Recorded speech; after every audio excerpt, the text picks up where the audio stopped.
Tufanye kazi pamoja na tukue pamoja. Kuimarisha Kenya ni jukumu la Farm Kenya.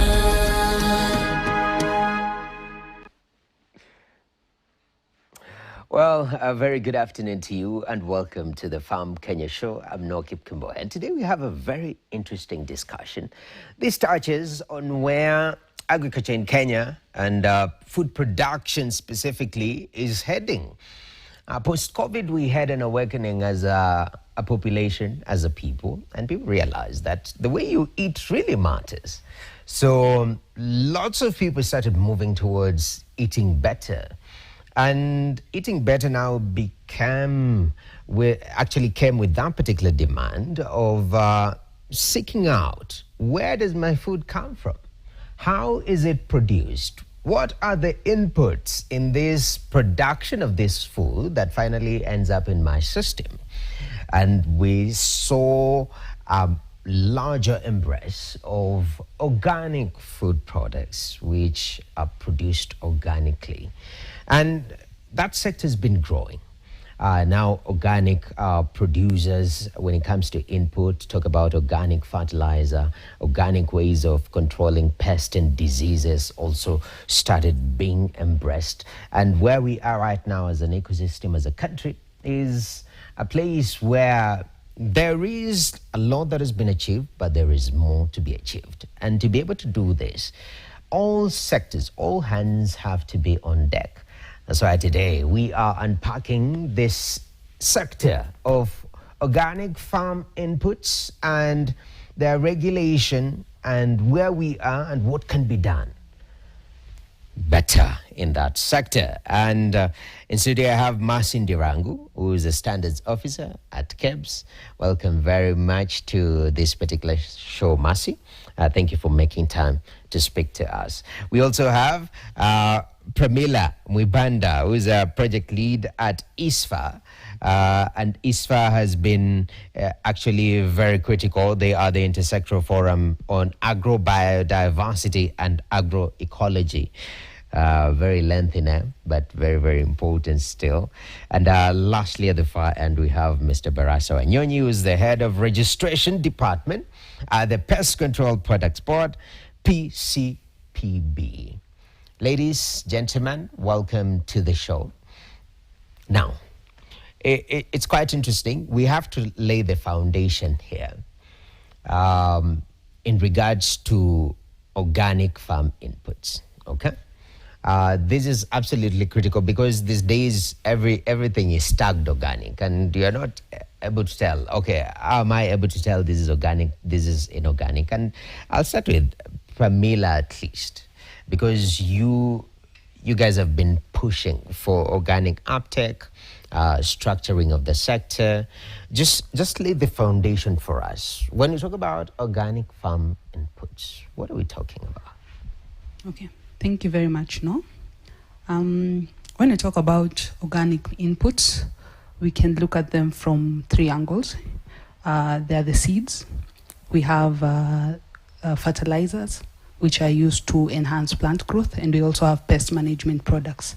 So those are the inputs which are used to be able to produce crops. So for today's discussion, I think we'll focus more on the pesticides and the biofertilizers, which are used in production. Okay. Thank you. It's very, very important to realize that when input is overall, as you've said, but those three components, they have different variations to them, which is critical. And when we hear about pest control, of course, PCPB comes to mind in the country. And we have Mr. Anyonyi here. Mr. Anyonyi, PCPB, pest control, it seems you've been doing a lot of that in our country. What has been your role? What role do you play when it comes to this sector? Yeah, thank you. PCPB is a government organization whose main role is to ensure that products or pest control products are registered where they'll be able to meet three key issues of safety, quality, as well as efficacy. So PCPB is actually, as we've said, is a branch, it's a bridge between the production sector, for those who are producing the chemicals or organic products, and the farmer. So we ensure that the farmers are using the products that can then be able to increase or encourage agricultural productivity as well as improvement of human health. Okay. So this is a sector which is highly controlled, where you not just like go to the market or bring a product and use it without going through quality checks. Okay. Thank you. Quality checks. When you talk about quality, that KEBS is synonymous with quality because you set standards, Kenya Bureau of Standards. And Mercy, just help us understand when it comes to handling inputs in the agricultural sector, what's the role of KEBS in that? Thank you, Noah, for having me. So KEBS is the national standards body of Kenya. So our role as KEBS, when it comes to this sector, the organic input sector, is to develop standards. Standards are basically documents that have requirements, guidelines that a product must meet for it to be fit for purpose. So our role is to develop standards for organic inputs, that is fertilizers, organic fertilizers, biofertilizers, and of course, apart from the product specifications, we also do codes of practices. For example, we have a standard code of practice for the organic industry, which entails the requirements that an organic production system must meet for it to be termed as organic. So basically that's our role, development of standards. And also when now it comes to fertilizers, that is organic fertilizers and biofertilizers, we also do the conformity assessment part of it, that is product certification. So we ensure that the organic input that the consumers use is safe and is of quality. Okay. So basically that's our role. So Mr. Onyonyi, how do you guys balance, of course, you are intermediaries, I know, you come in between, and you make sure that the product and the farmer, there is proper transmission, something that is of quality. Help us understand how you guys work together so that moving forward in the discussion, it's very clear how complementary that is. Thank you. Now, for pest control, we only focus on pesticides and nothing else. That's our mandate, where we look at the way the products are manufactured all the way to disposal. So we have to follow the life cycle of our pesticides. So within that particular range now, we also develop standards or requirements that such products are supposed to meet before they can be used within the market. Okay. So KEBS is doing something else, but that's now our mandate now focuses mainly on production systems or farm inputs and especially pesticides. Okay. And nothing else. All right. Yes. Yours is very specific, and that's where we will unpack especially the pest control element of it. Yes. Pramila, let's set the stage when it comes to how we've done food production in the country. For the longest time, I mean, even looking at the market share when it comes to pest control products, synthetic products are still massively used in the country. But as ISFAM, and you've been pushing for people to sort of start embracing organic pest control mechanisms. Talk to me how that journey has been for us as a country. Are we seeing that openness, embrace? What is the motivation, and what has been maybe the pushback in that regard? Okay, thank you. I think we can start, as you said, from COVID.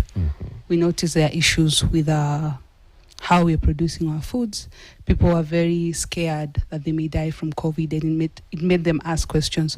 What else could be possibly harming us? And they realize maybe it's their food. And even now, people started producing their own food. We can also see there's a rise in non-communicable diseases, such as hypertension, such as cancer, and especially cancer, which is linked to some of the pesticides which are used. We have seen even in some countries that has been banned. And I think those are the key concerns which are there. So as a country, in line with that, we also know there are issues to do with our production. There are emerging pests which are coming in. There is also pesticide resistance, where you keep spraying products and they're not working. We have seen farmers who are applying fertilizer on their soil, and you see that production is still not optimal if they compare to what they were doing initially. And even some studies have been able to show that it's because of the carbon in our soil, it's being depleted. And while fertilizers are good, they're adding nutrients to our soil, they are not contributing to overall soil health. And for production, it's not just nutrients, also there's the aspect of soil health. So if your soil is not healthy, it's not balanced, without good structure, good microbiome, and all those physical and chemical properties, then production will be limited. So you just can't narrow it down to the use of fertilizers only. We also see biodiversity is an issue, whereby the greatest thing actually is when you realize the bee population is dropping. And some of this has been attributed to the climate change, of course, cutting down trees, destroying natural ecosystems, which has been linked to some of the use of these pesticides. And with that, you find that areas which used to produce high, there are questions about how to manage some of the pests. While pesticides have worked, number one, some of them have been classified as highly hazardous pesticides. They contribute to issues with our health as humans. They affect our biodiversity and our ecosystems, and also they deplete our soils, some of them which we spray. So killing the whole microbiome which is there. So those issues have come to light, and with that, the question is, how can we improve our production for crops, but still maintain the health of human beings, maintain the health of our ecosystems, keep our soils alive, while still using inputs which are sustainable. And you can see there is that shift which is happening. There are policies which are in place, like there's a soil policy, which you find they have outlined using complementary approaches, not just synthetic fertilizers. Recently, in 2024, you also see the National Agroecology Food Systems Transformation Strategy, which also seeks to promote use of sustainable practices, also with climate change issues, rather than just focusing on one side of production, which we've been doing conventional. There is more move towards a complementary approach. So in summary, that's how the landscape is, and even in terms of the support which is coming. Definitely. Mr. Onyonyi, when we take a look at the points that she's raised, the health concerns, and when this come up, it's almost like a direct, a finger pointed at, okay, have we been allowed to be feeding on things that are not supposed to be, or using inputs that are actually not healthy for us? And as NCPB, talk to me about what do you think about what she's raised as some of the concerns that are pushing people towards, organic inputs? Yeah, thank you so much. Now, when you look at our regulation systems in Kenya, PCBB having been established in way back over 40 years ago in 1982, the regulations that were put in place at that particular time favored the synthetic pesticides at that time, and there was little to do with biologicals at that particular time. So I can assure the public that we have put in place now very rigorous mechanisms when it comes to before availing the products on the market through what we are now calling as the risk assessment approach, where products that have been known to be, say, highly hazardous are not allowed for use in this particular country. And you can recall in the recent past, we've been having pronouncements on what we have done on products which had been registered for over 40 years in Kenya. And the users, they say the farmers, have raised some concern. And therefore, we have now put in place mechanisms to ensure that products that have been classified by the FAO as highly hazardous are not allowed for use in this particular country. Okay. So we are doing something about that. What also need to say is that initially we didn't have what we call the criteria. You may say a product is highly hazardous, but do you have the criteria? Have you looked at our local use situation? I may recall when we were having the desert locusts, I remember sometime 2-3 years ago, when they struck, the government wanted what we call solutions. And some of the solutions that the government required were to use what we call products that may not be safe to use. However, if those products are used according to what we call approved label instructions, then we do not have to have room for concern, because we have looked at the profile of the chemicals or the products, we have looked at the safety profile, we have looked at how they work, as well as the efficacy and quality. And out of that, we have come up with a structure whereby if they can be able to meet all the three, and we use that according to what we call approved label instructions, then we don't have to have a cause for alarm, because they have gone through a very rigorous process of allowing them to go to the market, and we have looked at all the aspects of whether they are hazardous or not. Okay. And then maybe number two, Yes. the issue of now agroecology. I think now as we move around, people are now getting aware of what they eat, and PCPB has also taken cognizance of that, where now we have also developed what we call guidelines, where we can be able to assess organic products, which then can be availed to the users. Okay. In terms of standards, because you develop standards at the end of the day, Yes. and when we have this awakening post-COVID, I need to cut down on my chapo intake, and I need to do better. I still have to ask myself. I mean, at the production level, are the standard in sync with the demand of the ground, if we may put it in simple language? So the concerns that she raised as some of the things that are pushing people towards organic input, from a standard point of view, what do you have to say? Okay, so actually the main purpose of a standard is to protect, or rather to safeguard the consumer from harm, and also to protect the environment. So as I sit down with my technical committee to develop this standard, we are putting behind our minds that at the end of the day, we want to protect this consumer.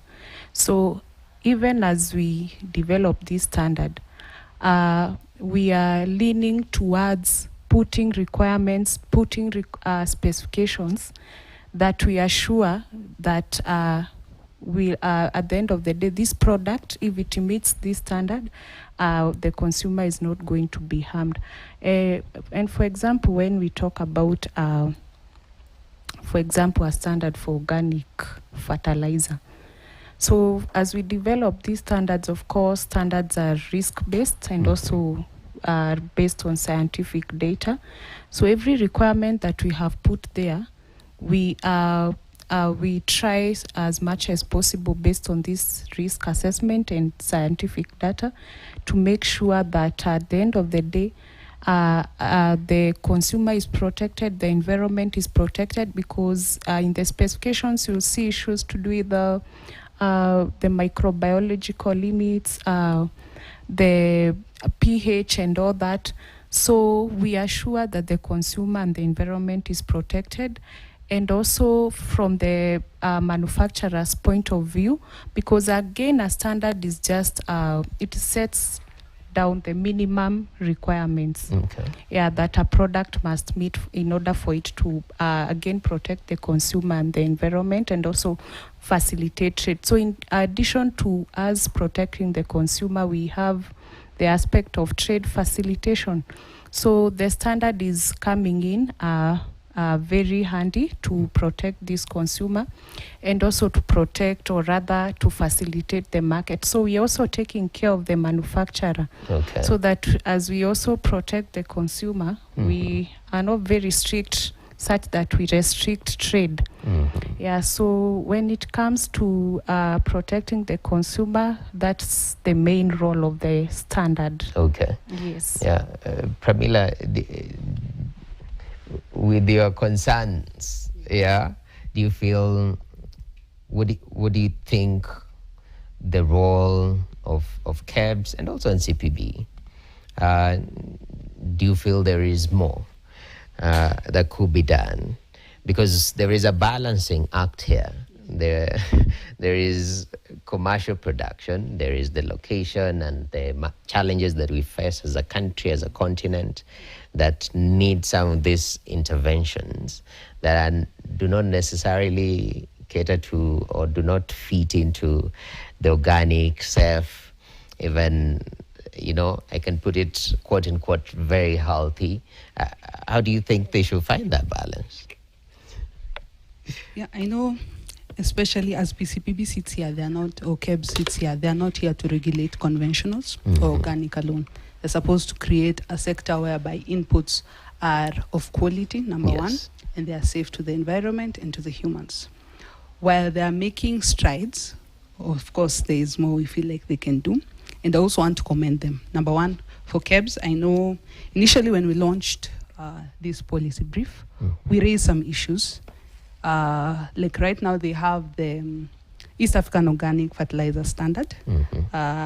I know it is what was being merged with the Kenya Organic Fertilizer Standard, so that they have one that actually speaks to the whole region of the East African countries. And some of the issues were to do with moisture content and dry matter content.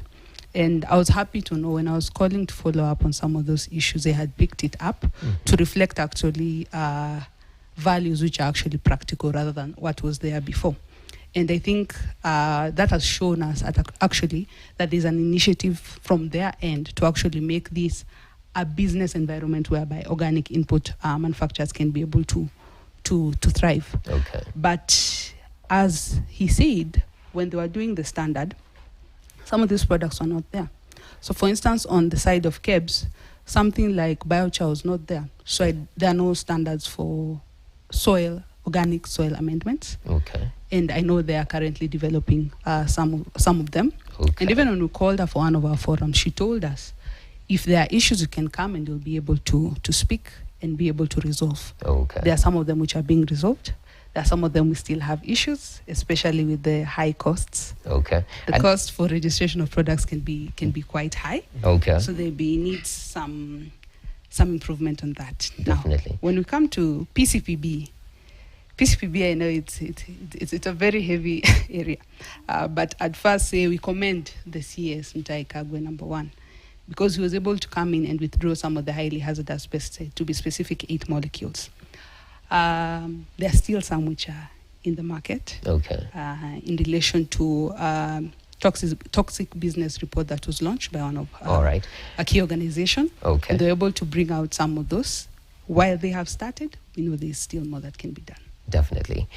We want to take a short break, but when we come back, we'll now come specifically to unpack. I think the first session has just been setting the ground for us to understand where the industry, the market is, the regulation is, some of the challenges.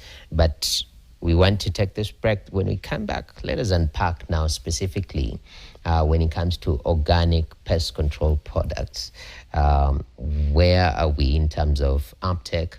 What are the barriers from the perspective of setting standards and also regulating the sector, and qua ground what farmers and practitioners are saying regards to what we can do better to move organic input sector forward. So let's take a short break. Remember, this Farm Kenya show, the best place to have your agri conversations. We'll return with more. Stay tuned.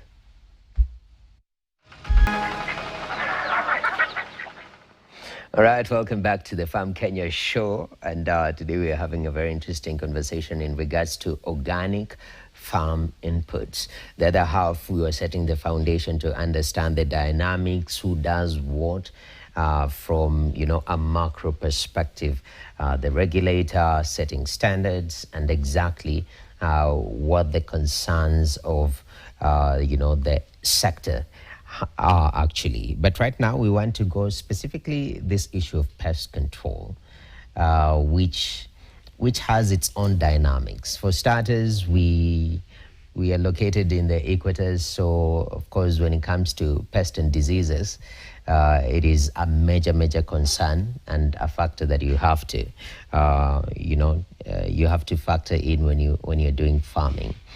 For organic, because synthetic is the most common used products when it comes to controlling pests and diseases. Mr. Anyoni, help me understand, so far, of all the products that we have when it comes to pest control, what percentage, what portion is organics, and what informs that number?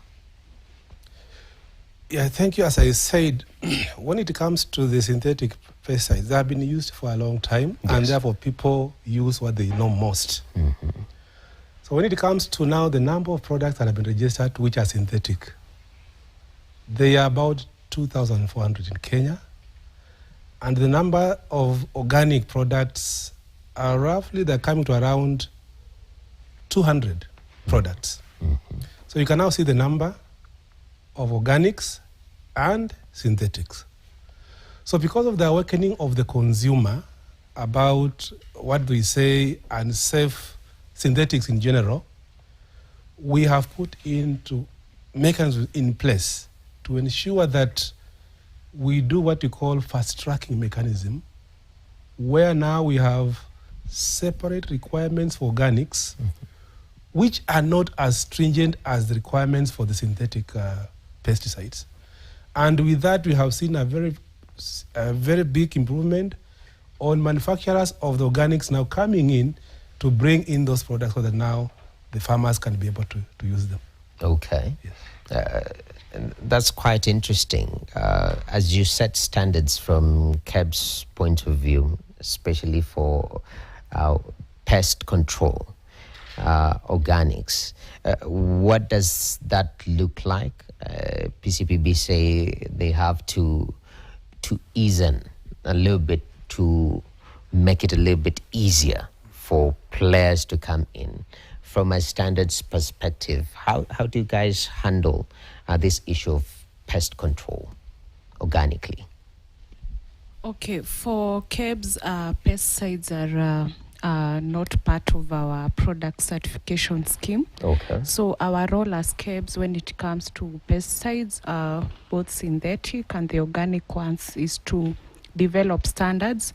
But when it comes to the regulatory bit of it, mm-hmm, it's the mandate of PCPB. Okay. So when it comes to pesticides, our role as KEBS is only to develop standards. Then we leave of course, the regulatory part of it, conformity assessment. And if I may just cut you short, yes, and we're going to come back to it. And I'm glad you've clarified that standards, you set standards, but the regulator is PCPB. As we do so, let me just go back a little bit to Pramila, because the challenge is that we have products, 200 out of almost 2,500. 200, it seems like an interesting percentage. Is it like less than 5% Yes. of the current products? Which is quite interesting when you think about it. So far, when it talks, the regulator says that they have eased it. As a sector player who's pushing for the uptake of organic products, do you see this reflection? Do you see this hunger, this demand of organic, pest control products from the farmers on the ground and whatnot? Yeah. When you go to the farms, you interact with farmers, you train them on agroecology or organic farming, you tell them about the products. The first thing they ask you, where are they? Because for them, they're looking at a solution that's actually going to be similar to the ones, to how they use synthetic products. So you find that if they buy a product, you're supposed to measure 3 ml and put it, they want something that has a similar way. When it comes to fertilizers, they want something that's in the granulated form, and they come and put it. So it has to mimic what they've been using for the uptake to be there. So number one issue is when they go to these agrovets, in most cases, you don't find these products, because you find most of local manufacturers, it's difficult for them to conform to some of the requirements to be able to register their products. So they rather opt out of it, and they do it in more of an informal way rather than the formal ways. So that's why there is an issue with, as we say, the organic input sector. But I can say right now, when you go at least to some few agrovets, you can find some of these products in the market.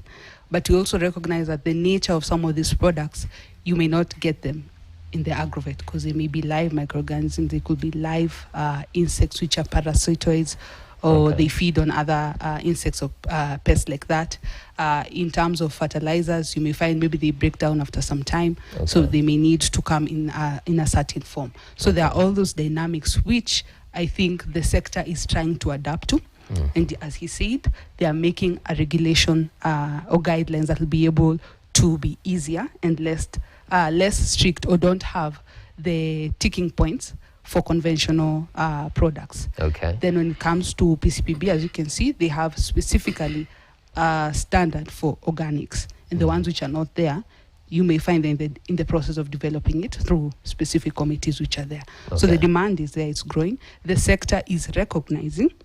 The adaptation obviously is slow, because when it comes to new product, research has to be there, as he talked about efficacy. So it's not just about the sector just growing. It has to be a sector that grows, that produces quality products, so that in turn farmers are able to get products that are still helping them to produce, but maintain the health for humans and also for the environment and for the soil.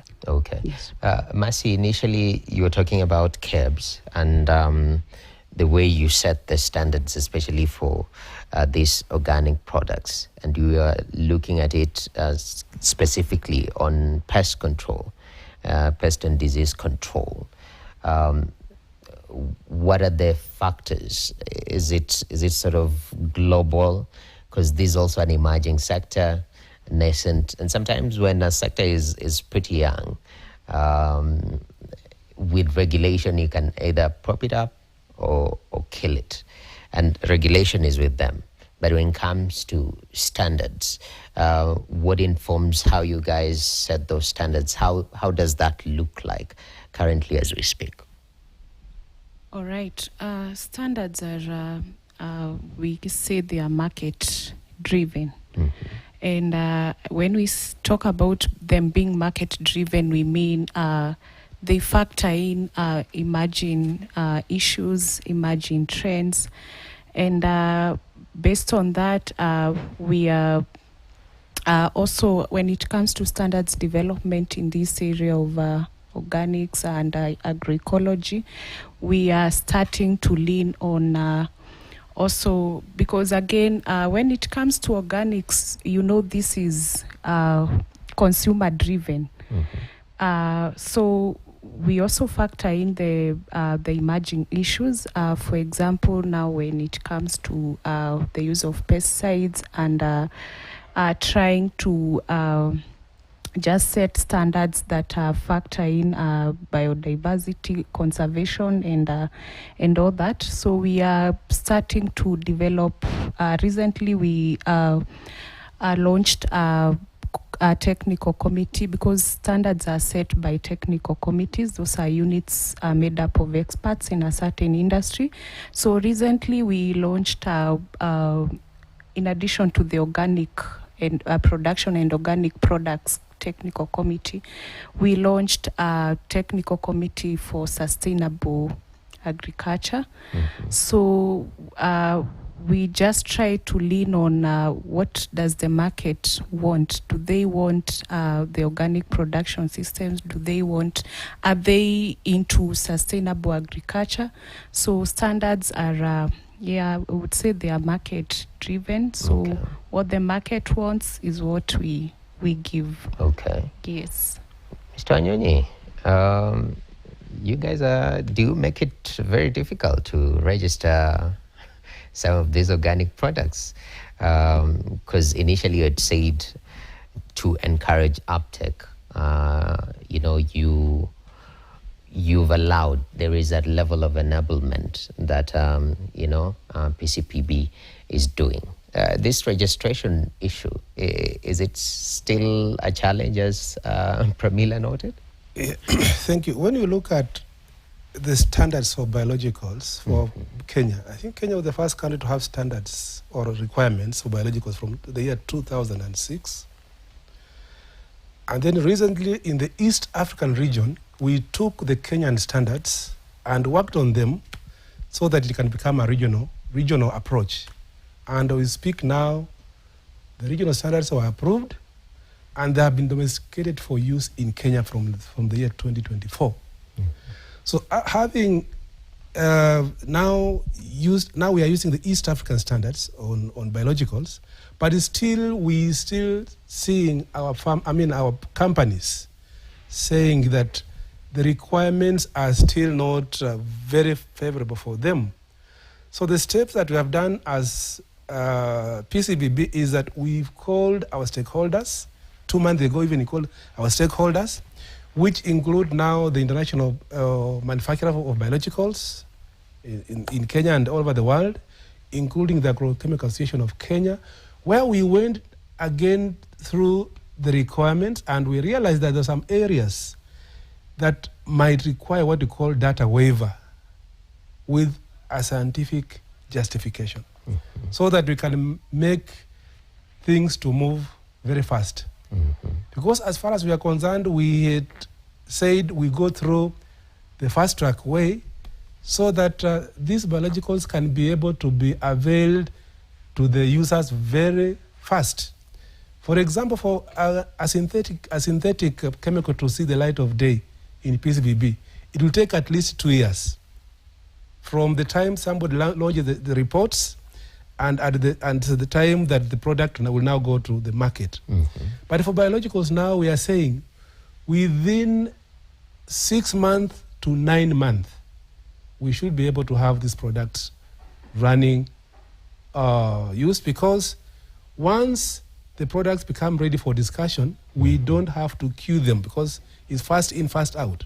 They go to the next available meeting for discussion so that they can be approved for use. Okay. So yes, I know the standards, because they are regional, they seem like they have not solved the issue of them being heard, but I'm very sure in the coming few months we have developed what we call data waivers, so that now our local farmers or our local industry can be able to use them, so that they can now also fast track on their side on provision of these products in the market. So there's something which is being done, and the uptake we hope is going to be very good in the coming future. Okay. Yes. Pramila, when it comes to uptake and affordability, most of the times it boils down to the issue of scale. So if I'm able to scale it out, most likely it becomes a little bit more affordable. And also we have intermediaries in our market to reach the farmers, the agrovet ecosystem. For me to pack my agrovet with, biologicals, as Mr. Wanyonyi calls it, then there has to be an economic incentive. Do you think that is something that biologicals are making? Is it making a business sense at the moment? And if not, what do you think needs to be done for it to marry that economic, incentive for the sector so that we can see more uptake?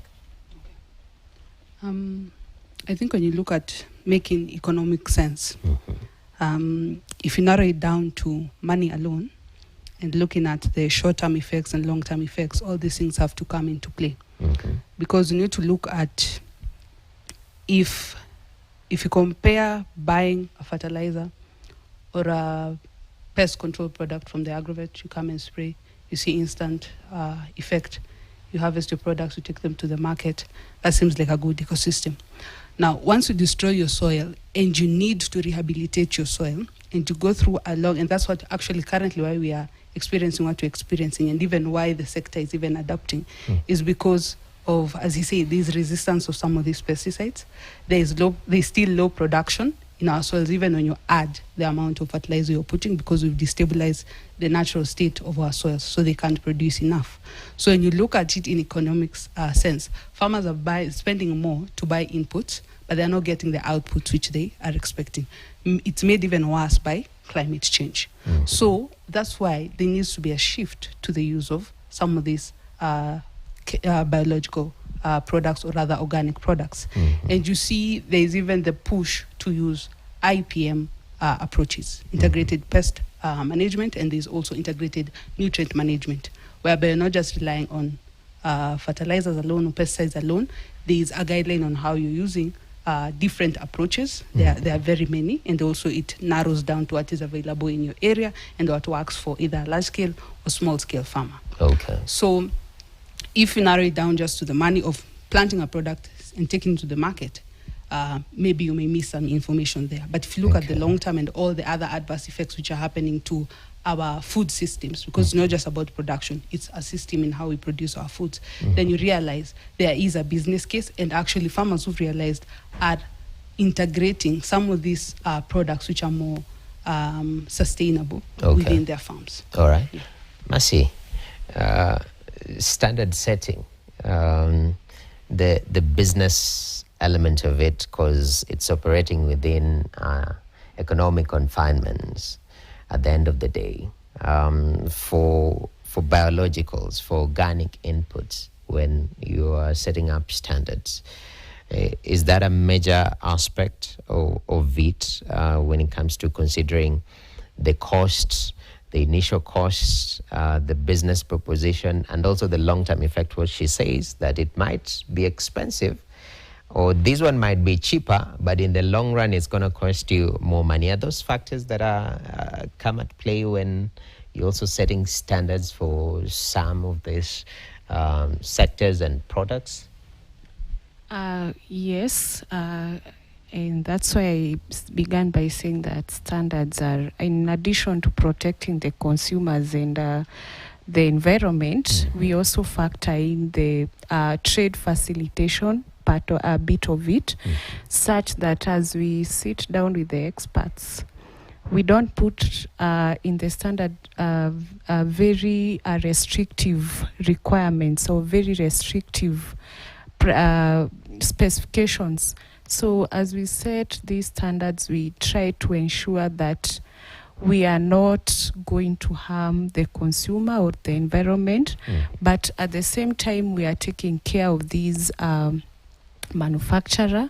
We want to make sure that at the end of the day they also make some profit.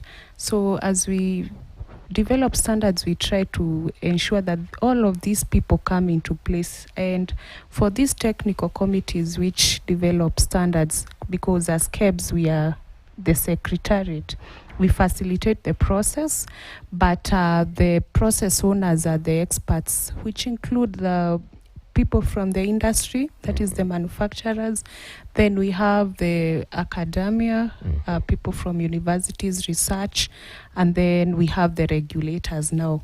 For example, if we are doing a standard for let's say a pesticide, we will have someone from PCPB, that's a regulator, such that the views of everyone are heard. If the manufacturer comes and tells the committee that this level of, if it is pH, we are not able to meet this, if it is the DM or the moisture content, as Pramila has talked about in the organic fertilizer standard, it's too high or it's too low, we are not able to meet this. This is the cost implication. If we do this, we are not going to access the market. So such issues come into place. So the standards making process is all round. So we make sure that we protect the consumer and we also allow or facilitate trade. Okay, Yes. very, very important. We are coming to an end, and I'd like us to briefly close this up. Mr. Anyonyi, of course, you've had, there is long-term effects but short-term benefits. And at least, Pramila, listening to you, very passionate about organic inputs. And some of the case that you're pushing for organic inputs.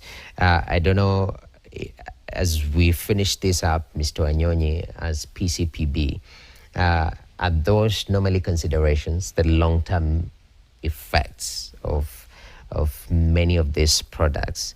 That is one. And secondly, also marry the aspect of costing, how we bring organic products or these biologicals at very affordable levels and push the sector forward. Briefly, sir. Yeah, thank you so much. Now, in this regulatory space, we are talking about three aspects. The first aspect is about the law. Okay, yes. And the law is very specific on what should happen before the product goes to the market for use. Okay. And then number two, we are talking about the science, the science behind these products. Okay. So what we endeavor to do is we look at what we call science-based decision-making criteria, where we make our decisions based on science. So if the science is saying that the product is not good to use, then PCBB does not allow that. Okay. On the other hand, we have a trader. A trader has put in a lot of money, a lot of investments, and they want to provide solutions. And therefore, we have to ensure that the trader meets given requirements before they can be able to trade in Kenya. Okay. Now, coming to organics.